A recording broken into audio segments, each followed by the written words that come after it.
Mantan Gubernur Jawa Barat Ridwan Kamil terekam dalam video tengah protes karena penerbangan Super Air Jet tujuan Bali, Jakarta mengalami keterlambatan, delay.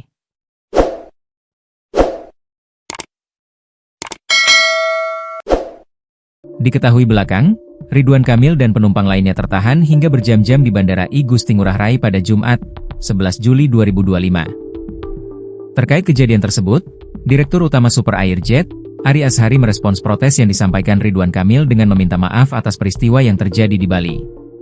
Ari Azhari mengatakan, telah terjadi ketidaknyamanan yang dialami penumpang selaku pengguna layanan penerbangan IU-745 dari Bali menuju Jakarta. Pesawat yang membawa 172 penumpang tersebut seharusnya berangkat pada Jumat, 11/7/2005. Super Air Jet menyampaikan permohonan maaf atas ketidaknyamanan yang dialami pelanggan, kata Ari dalam keterangan resmi yang diterima Kompas.com, Sabtu, 12 Juli 2025. Sementara itu, dalam video yang beredar, Ridwan Kamil tampak terlibat debat dengan Airport Operation Center Head Bandara I Gusti Ngurah Rai. Petugas tersebut memakai rompi berwarna hijau terang dengan tulisan Angkasa Pura di bagian belakang. Tidak hanya Ridwan Kamil, terdapat sekumpulan penumpang lainnya juga yang mempertanyakan alasan penerbangan tertunda.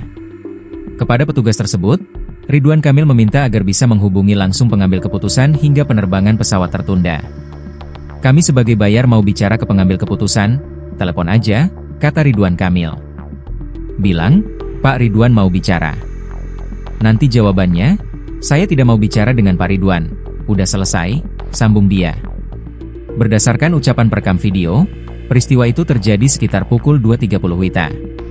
Ridwan Kamil pun kecewa karena pihak pemangku kebijakan di bandara tidak mau berbicara kepadanya selaku penumpang. IM Terminal tidak mau bicara minimal untuk menjelaskan alasan membatalkan penerbangan karena ada pengaspalan, ucap Ridwan Kamil. Aspal dengan ada puluhan penumpang memilih aspal, padahal pesawatnya sudah ada. Sob, bukan kitab suci, teknisnya boleh, makanya kapten yang memutuskan, ucap Ridwan Kamil.